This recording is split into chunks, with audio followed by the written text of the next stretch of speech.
নমস্কার বন্ধুরা। ২৮শে জুন, রথযাত্রার ঠিক পরের দিন।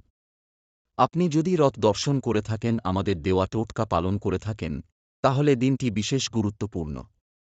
আজ কিছু সহজ কাজ করলে আপনি রথযাত্রার পূর্ণ সুফল পাবেন। চলুন জেনে নিই আজকের ৫টি করণীয়। ১. ভগবান জগন্নাথকে তুলসী পাতাসহ জল অর্পণ করুন সকালে।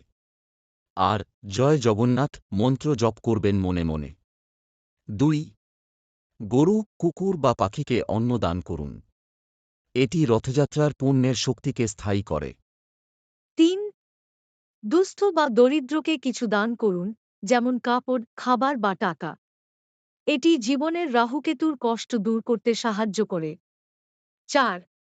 আজ একবার হলেও নারায়ণের অষ্টোত্তর শতনাম পাঠ করুন। আপনি চাইলে ইউটিউবে শুনতেও পারেন। ৫. আপনার বাড়ির দরজায় হলুদ বা কুমকুম দিয়ে শঙ্খ, চক্র, গদা, পদ্ম আঁকুন। রথের শুভ শক্তি বাড়িতে প্রবেশ করবে। মনে রাখবেন, এই কাজগুলো আজ সন্ধ্যার আগে করলে সবচেয়ে বেশি সুফল পাবেন। ধন্যবাদ। ভিডিওটি ভালো লাগলে লাইক, শেয়ার ও সাবস্ক্রাইব করতে ভুলবেন না।